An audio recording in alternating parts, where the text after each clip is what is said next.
반갑습니다. 넥스트먼입니다. 3월 24일자 제가 영상 촬영을 한번 했었거든요. 언제냐면 바로 이때쯤이에요. 이때쯤. 이때 3월 24일이고요. 제가 여러분들에게 말씀드렸던 내용이 뭐였냐면 제가 가지고 있는 이 A급 검색기 덕분에 주가가 단기적으로 올라갈 확률이 높다라고 말씀을 드렸었어요. 그리고 저는 이 검색기와 HPSP라는 종목의 특성적인 부분에서 말 그대로 퀀트죠. 섹터로 본 게 아니에요. 퀀트적인 측면에서 올라갈 확률이 높다라고 예상을 했었습니다. 근데 보기 좋게 실패를 했죠. 이렇게 떨어진 이유는 알고 넘어가야 돼요. 제가 여러분들에게 저번에 말씀을 드렸던 HPSP에 관련된 부분 한번 좀 이따가 오늘 처음 보시는 분들이 있으니까 말씀을 드려볼 거예요. 근데 우선은 오늘 이렇게 주가가 떨어지게 된 원인, 근거, 이거는 넘겨짚고 가야 될 것 같습니다. 여러분들, 이렇게 주가가 떨어진 거는 HPSP라는 종목이 안 좋아서 떨어진 게 아니에요. 대부분의 분들은 아시겠지만 주가 상승의 하락이 제일 큰 거는 바로 트럼프의 관세 리스크입니다. 관세 리스크. 그리고 두 번째를 좀 그나마 꼽자고 한다면요.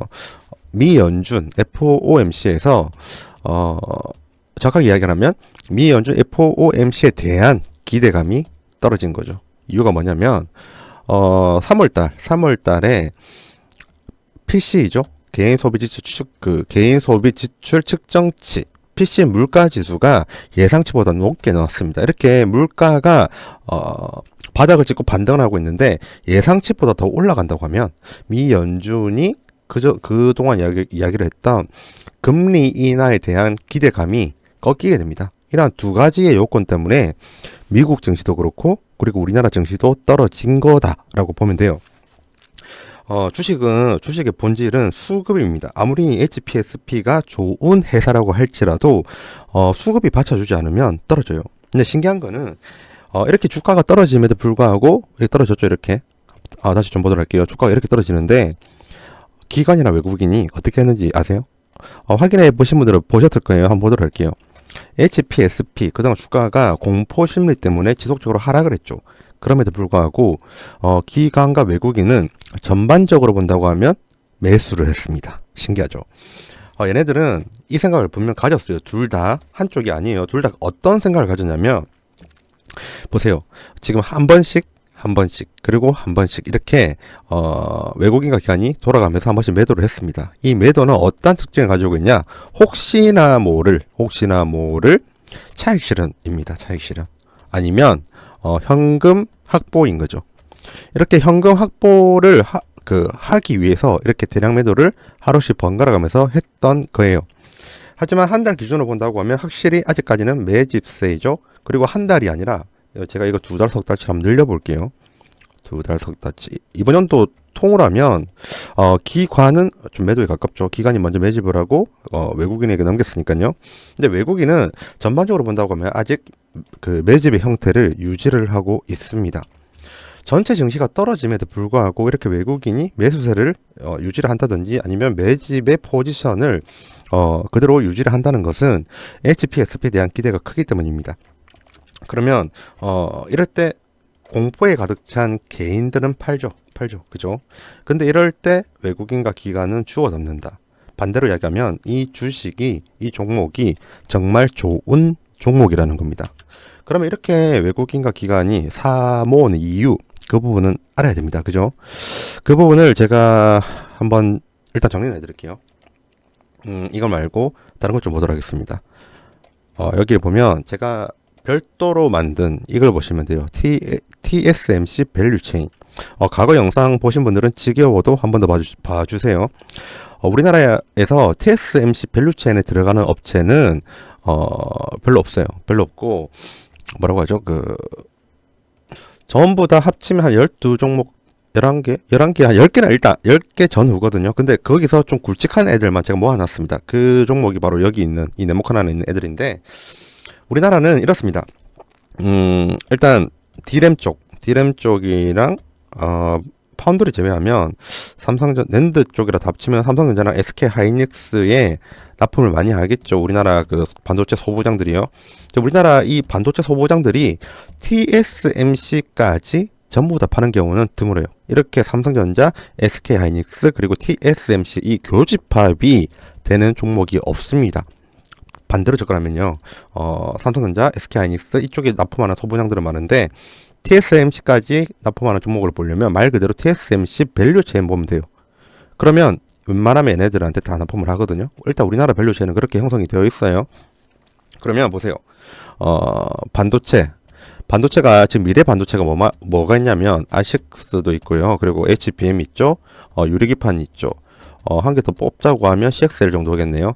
이렇게 반도체 관련된 부분으로 여러 가지가 있는데 아식으로 하든 HBM을 하든 유리기판으로 가든 CXL로 가든 TSMC 밸류체인 안에 들어가는 얘네들의 그러니까 반도체 소부장이죠. 얘네들의 제품, 부품 그리고 소재는 들어갈 수밖에 없습니다. 진짜요. 무조건 들어가요.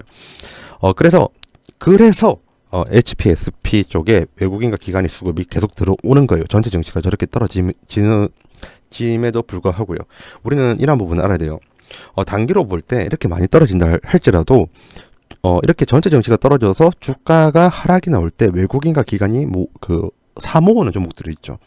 이런 애들을 잘 지켜볼 필요가 있습니다. 그러면 HPSP만 보면 정확하지 않으니까 다른 종목도 한번 보도록 할게요. 본다고 하면 잠깐만요.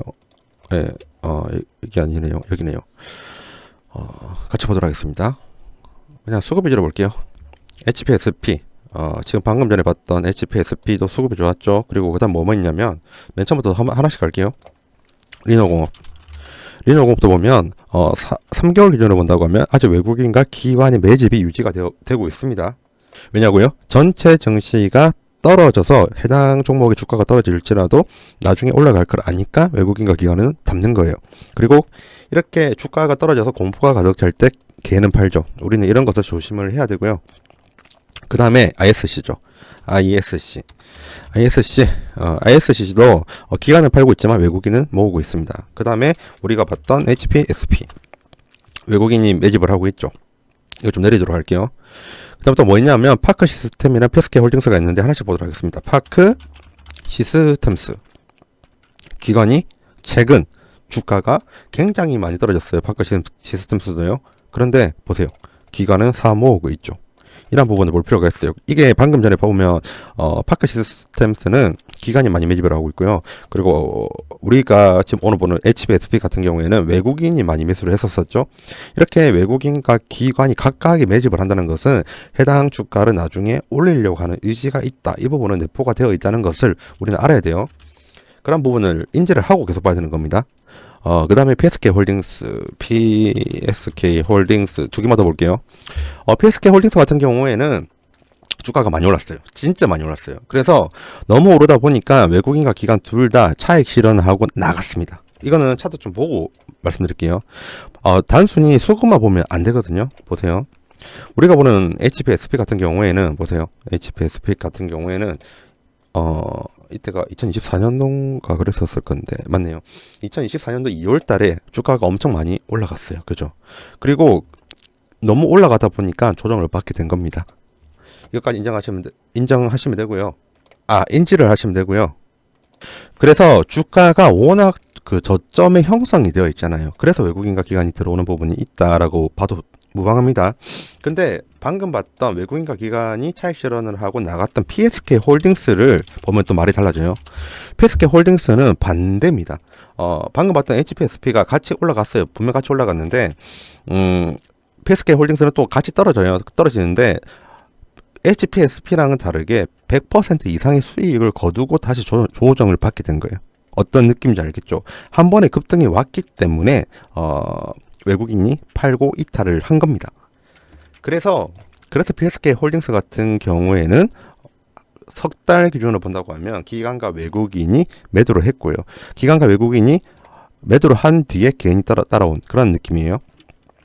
여기서 우리는 최근을 봐야 됩니다. 한 달, 석 달 이 기준으로 본다고 하면 외국인과 기관은 분명히 이탈을 했습니다. 맞죠? 이거는 분명 맞아요. 그런데 최근에 다시 외국인이 돌아오고 있습니다. 그리고 최근에 기관의 매도랑 기관의 매수세를 비교를 한다고 하면 오히려 매수가 좀 더 세요. 그렇게 본다고 하면 최근만 본다고 하면 외국인과 기관이 기존의 매도세에서 매수세로 변경을 시키려고 하고 있습니다. 이 부분이 보다 긍정적인 부분이 있고요. 그러면 우리는 여기서 이걸 알 수 있습니다. 뭐를 알 수 있냐? 보세요. 방금 봤던 이 TSMC 밸류체인 보셨죠? TSMC 밸류체인 이쪽으로 지금 현재 보세요. 이쪽으로 우리가 한미 반도체를 뺄게요. 지금 이게 얘는 안 좋거든요. 좀 미래도 안 좋아요. 인텔플러스도 일단 잠시만 제외시킬게요. 근데 이것만 본다고 하면 지금 이쪽으로 외국인 혹은 기관이 매집이 들어오고 있다는 건 알 수 있죠. 그리고 외국인 플러스 기관의 매집이 있는 종목도 있었습니다. 그죠? 그러면 보세요. 한 섹터에 이렇게 많은 종목이 예를 들면 하나의 섹터면서 하나의 테마성이 있는 군이죠. 종목이 아니라 군이에요. 군. 집단. 이러한 부분에 외국인과 기관이 매집이 쏠리고 있다는 말은 나중에 섹터에 선순환이 올 때 그때를 대비해서 얘네들이 이 둘이 모으는 겁니다. 물량을 모으는 거예요. 이거를 다른 말로 좀 섞어낸다고 하면 세력의 매집이죠. 어찌 보면. 왜냐면 저는 작전 세력만 세력으로 보지 않고요. 저는 외국인도 세력이고 기관도 세력이고 그리고 기타 법인 그리고 국가까지 저는 세력이라고 보거든요. 연기금도 솔직히 하나의 세력이지 않습니까? 저점에서만 매수를 하지만 그런 식으로 덩치가 엄청나게 큰 세력이 이렇게 지금 물량을 모으고 있다. 나중에 수작질을 할 것으로 보인다. 이렇게 생각을 합니다. HPSP 좀 더 들어가 보도록 할게요. 좀 시간이 11분 지났는데 중요한 이야기니까 말씀을 드려야 될 것 같아요. 보다 더 자세한 내용을 원하시는 분들은 제가 HPSP 영상 몇 개 올려놨거든요. 예전 영상들 보면 특히나 처음 올렸던 영상을 좀 보세요. 처음 올렸던 영상을 보면 HPSP의 재무적인 관점에서 좀 많이 접근했거든요. 그래서 도움이 많이 될 거예요. 근데 오늘은 그때 말씀드렸던 그 모든 것들은 다 설명 못 드리고 중요한 것만 말씀드려 보도록 하겠습니다. HPSP를 우리가 봤었을 때 아까 수급을 본다고 하면 수급 잠시만 다시 좀 보고 올게요.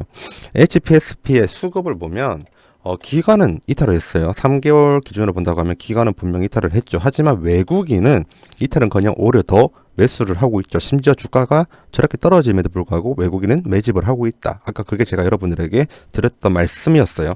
그러면 이게 중요하죠. 외국인들은 왜 안 나갈까? 이 생각을 해야 돼요. 정말 외국인들이 안 나가는 이유가 있습니다. 그게 뭐냐면 지금 설명드릴 부분인데 좀만 더 내려보도록 할게요. 외국인들이 한국 시장을 공략을 할 때 중요하게 보는 두 가지가 있거든요. 그게 뭐냐면 여기 있는 FCF랑 그리고 여기 있는 ROE입니다. 이 ROE랑 FCF의 수치가 높다고 하면 외국인들은 대형주를 제외하면 얘네들 먼저 매수를 합니다. 근데 HPSP 같은 경우에는 ROE가 무려 여기가 2025년도거든요. 2025년도 28% 그리고 2026년도를 본다고 하면 27%로 업종 대비 그리고 전체 산업군 대비로 월등하게 높습니다. 물론 2024년도, 2023년도에 비해서 많이 줄어들었어요. 근데 이렇게 줄어드는 거는 당연한 거예요. 왜냐면 보세요. ROE 공식이 자본이고 분자가 자본이에요. 분모가 자본이에요. 그리고 분자가 당기순이익이잖아요. 그죠? 자본이 당기순이익이 계속 올라가면요. 이게 자본으로 갑니다. 미처분 이익 잉여금에서 자본으로 가요. 그러면 자본이 계속 늘어날 수밖에 없잖아요. 자본이 늘어나기 때문에 분모가 커지면 당연히 전체 그 지수는 떨어지잖아요. 그래서 ROE가 떨어지는 거예요. 어떤 느낌인지 알겠죠? 이거 왜 안 주어지지? 좀 다운이 됐는데 잠시만요. 그래서 이렇게 ROE가 이렇게 자연스럽게 떨어지는 것은 나쁜 게 아닙니다. 단기순이익이 지속적으로 발생을 해가지고 자본이 커져서 이렇게 ROE가 줄어드는 것은 매우 건전하게 떨어지는 거라고 하거든요. 매우 기본이기 때문에 외국인이든 기관이든 그리고 일반 회사들도 다 아는 사실입니다. 그래서 ROE가 줄어든다고 걱정할 필요는 없고요. 양호한 건전성이다라고 생각하면 되는데 이렇게 규모의 경제를 펼치면서까지 28%, 27% 유지하는 게 오히려 더 대단한 거예요. 그래서 ROE는 굉장히 높고 외국인이 군침을 흘릴만하다. 이건 확실한 거고요. 이제 FCF로 보도록 하겠습니다. FCF를 모르시는 분들이 많아요. 제 영상 많이 보시는 분들은 아시겠지만 처음 보시는 분들은 항상 배려를 해야 된다고 생각을 합니다. 그래서 FCF가 뭔지 말씀을 드려보도록 할게요. 여기가 25년도예요. 그리고 26년도인데 FCF가 뭐냐? 기업은 영업 활동을 하죠. 거기에 들어오는 영업이익이 있습니다. 영업이익. 근데 이 영업이익이 우리가 보는 손익계산서를 보면 현금이랑 영업이익이 일치가 안 돼요. 현금, 영업으로 동안 벌어들인 현금이랑 영업이익이 일치가 안 돼요. 예를 들면 손익계산서에 영업이익이 250억이 찍혔다고 할게요. 근데 실제로 들어온 현금은 90억일 수도 있습니다. 왜냐면 영업이익을 인식을 할 때 현금은 안 들어왔지만 그런데 수익으로 인식한 게 하나 있거든요. 뭐냐면 두 개가 있죠. 매출 채권입니다. 얘는 실질적으로 돈이 안 들어오거든요. 근데 회계상, 재무제표상 수익으로는 인식을 해요. 그래서 이런 괴리감이 있기 때문에 영업이익이 250억 벌었다고 하더라도 현금이 그대로 250억 오는 게 아니에요. 이건 회계의 기본이거든요. 이렇게 90억이 들어올 수 있어요. 그러면 기업이 영업활동으로 인한 현금 유입을 알아야 되잖아요. 그걸 알 수 있는 게 뭐냐면 위에 있는 여기 있는 영업활동 현금 흐름입니다. 이 영업활동 현금 흐름은 영업활동으로 기업에 유입이 되는 현금을 추적을 한 건데 정확하게 이야기를 하면 다른 말로 한다고 하면요. 현금 창출 능력이라고 하거든요. 이게 높으면 좋아요. 근데 우리가 말하는 이 FCF는 이거랑 뭔 상관이 있냐? 여기 있는 영업활동 현금 흐름에서 여기 있는 카펙스를 차감을 하면 이 FCF가 나오거든요. 결국 이게 높아지고 이게 작을수록 이 FCF는 급등을 하는 거죠. 그죠? 근데 기업이 좀 더 성장을 하고 더 규모를 확장하기 위해서는 이 카펙스는 적당한 게 좋아요. 결국 이 영업활동 현금 흐름이 엄청나게 올라가면서 이 영업활동 현금 흐름이 급격하게 늘어나면서 FCF가 올라가는 게 좋거든요. 이 카펙스는 일정하게 유지를 하고요. 그렇게 봤었을 때 HPSP는 좋은 회사다. 왜냐하면 이 FCF가 2025년도 때 868억까지 올라가고요. 2026년도에는 1027억까지 올라갑니다. 2024년도랑 비교를 하면 2배 그리고 3배나 올라가는 거죠. FCF는 이렇게 올라가면 좋다고 했잖아요. 왜냐하면 그 외국인이 좋아하니까. 그러면 외국인이 이 FCF를 왜 좋아하냐 이걸 봐야겠죠. FCF를 좀 더 다른 말로 쉽게 설명드리겠습니다. 남는 돈. 진짜요. 이거예요. 남는 돈. 왜냐하면 영업활동으로 통해서 기업에 현금이 유입이 됐죠. 거기서 투자할 거를 다 써요. 그래갖고 남잖아요. 이 남는 돈이 많으면 저축을 많이 한 사람 우리는 부자라고 하죠. 그죠? 부자라고 외국인들에게 인식이 되기 때문이에요. 거기서 한 개 더하면 이 FCF가 높죠. 그러면 배당에 대한 기대가 굉장히 올라갑니다. 외국인만큼 배당을 좋아하는 주체는 없어요. 그러니까 주가가 저렇게 하락을 함에도 불구하고 외국인들은 지속적으로 사는 겁니다. 이게 포인트예요. 그러면 외국인들은 배당에 대한 기대감으로 왔을 거고요. 그리고 FCF의 수치가 높기 때문에 확실히 기관이 기관이 아니죠. 외국인의 매수세는 멈추지는 않을 것 같다. 이렇게 저는 보입니다. 그리고 주가가 그렇게 떨어졌음에도 불구하고 외국인의 매수세는 유지를 하고 있죠. 그렇게 볼 때 저점 매수에서 매집을 하는 거라고 판단이 되고요. 여기 다시 볼게요. 확대를 하겠습니다. 페스케 홀딩스네요. 다시 바꿀게요. HPSP. 지금 보세요. 지금 보면 이렇게 주가가 떨어졌죠. 엄청 떨어졌죠. 근데 외국인은 이때 계속 사고 있습니다. 왜냐면 저점이니까요. 확대를 해보면 누가 봐도 저점이죠. 그죠? 3개월치가 어느 정도냐면 제가 보여드렸던 수급에서 3개월치가 어느 정도냐면 여기서부터 여기까지예요. 그러면 이 완전 고점, 역사적 고점이라고 하잖아요. 하여튼 52조 고점이랑 비교하면 현저하게 낮은 주가 구간입니다. 당연히 외국인 입장에서는 굉장히 싸게 느껴질만 한 거죠. FCF, 재무적으로는 FCF고요. 재무적으로는 외국인이 좋아하는 FCF랑 ROE가 외국인들이 군침 흘릴 만한, 그리고 배당에 대한 기대, 이런 게 있고요. 그리고 이슈나 재료 쪽으로는 추후에 나오는 CXL 아니면 반도체 관련 전반적인 부분에서 아마 아식스 쪽이랑 연관이 있을 거예요. 그리고 TSMC 밸류체인 테마주가 아직까지 안 나왔거든요. 해당 관련돼서 한 번 더 테마성이 나올 확률이 높습니다. 이렇게 아시면 되고요. 수급적으로는 당연히 외국인이 계속 매집이 들어오니까 나중에 기관도 동참할 확률이 높다는 부분도 보시면 됩니다. 지금 전체 정치가 너무 안 좋았어요. 트럼프 리스크가 너무 심했고요. 트럼프 리스크가 너무 심하다 보니까 전반적으로 수급이 많이 빠졌습니다. 그럼에도 불구하고 이럴 때 외국인이든 혹은 기관이 매집을 하는 종목들이 추후에 올라갈 확률이 높고요. 제가 드리는 이 모든 내용들은 단타적인 성격에서 말씀드리는 게 아니에요. 재무 분석이 들어갔다는 말은 최소한 스윙이고요. 일반적으로 중기적인 측면에서 말씀을 드리는 겁니다. 중기라 함은 1개월에서 3개월 정도이고요. 이런 부분 참조를 하시면서 제 영상 촬영한 거 돌려보시고 한 번 더 분석하시면 여러분들의 투자에 도움이 될 겁니다. HPSP 같은 경우에는 제가 정리해 놓은 자료가 굉장히 좀 많습니다. 솔직히 말씀드리면 좀 많아요. 레포트 같은 것도 작성을 하거든요. 어떤 식으로 하는지, 어떤 식으로 레포트를 드리는지 일단 말씀을 드려볼게요. 이런 레포트 필요하신 분들은 여기 있는 0110-269-3775 HPSP라고 문자를 주시면 되세요. 그러면 제가 주간 레포트도 작성을 하지만 일간 레포트는 간단하게 작성을 하는 게 있는데 그게 도움이 좀 많이 되실 거예요. 한번 레포트 좀 보도록 할게요. 레포트 2025년 3월 31일 날 이제 제출을 한 레포트였고요. 4월 첫 번째 시장으로 나와 있네요. ISM 제조업 구매자 지수 뭐 국내 정책 가장 중요한 지표입니다라고 솔직히 개소리는 아니고요. 이거 진짜 맞거든요. 그냥 정말 중요한 거라서 제가 그냥 진짜 열심히 적었는데 오늘 4월 1일이죠. 4월 2일 날 내일 저녁에 이게 발표할 겁니다. 오늘 트럼프의 관세 언급 좀 완화된 거랑 수출 지표가 오늘 정말 좋았어요. 저번 달보다 3.1%더 증가를 했고요. 수출 금액이 올라가니까 우리나라 주가는 올라가죠. 이런 내용 다 적어놨죠. ISM 제조업 지수 오늘 내일 저녁에 발표를 해가지고 신규 주문 건수가 높다고 하면 어려워도 그냥 잠시만 들어주세요. 내일 좋다고 하면 우리나라 정시는 4월달에 맑음이 될 확률이 높습니다. 이런 시향도 적어놨고요. 근데 이거 갖고 온 이유는 저는 HPSP에 관련된 부분을 적었기 때문입니다. 어떤 식으로 하냐? HPSP에 관련된 기업의 가치를 예전에 영상에도 말씀을 드렸었을 것 같아요. 기업의 가치를 측정을 합니다. 우선 오렌 버핏이 말하는 기업의 가치, 내재 가치를 먼저 정립을 합니다. 그 다음에 우리 증시에 맞는 주파수가 있거든요. PBR 밴드 안에서 뭐랑 맞다, 혹은 PER 밴드 안에서, 아니면 PSR 밴드 안에서 뭔가 맞다, FCF가 맞다, 혹은 EPS가 맞는 경우도 있습니다. 그렇게 기관의 수급이 누구냐에 따라서 이러한 기업의 가치를 구하는 베이스가 달라져요. 근데 다행히도 HPSP는 외국인의 수급이 많기 때문에 제가 FCF 아까 말씀드렸던 높을수록 좋다 하는 그 FCF를 기준으로 만들었고요. 이것을 좀 어려운 말일지 모르는데 흘려 들으셔도 상관없어요.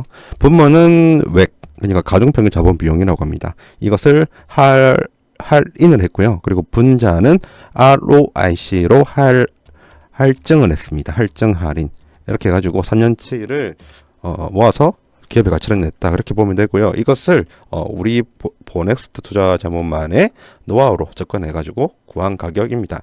이렇게 본다고 하면 스윙적인 측면에서 혹은 중기적인 측면에서의 목표 주가가 나오죠. 32,000원. 그리고 중장기로 본다고 하면 이렇게 나와요. 근데 웃긴 게, 이게 정말 재밌는 게, 이거를 이 기업의 가치를 잘 구하잖아요. 그러면 이걸 찾아요. 보세요. 주가가 있고요. 내재 가치가 있겠죠. 기업의 가치고요. 그럼 이건 시간입니다. 보세요. 내재 가치가 이렇게 올라가요. 내재 가치가. 기업의 가치가 이렇게 올라가면 주가가 어떻게 가냐면 요래 갑니다. 요래. 신기하게 이래 가요. 그러면 제가 구한 이 가격들은요, 이걸 찾는 거예요. 요걸. 주가가 지나가는 그 자리를 찾는 겁니다. 정확하게 하면 뭐 이렇게 갔다가 이렇게 갈 수도 있는 거죠. 그렇죠?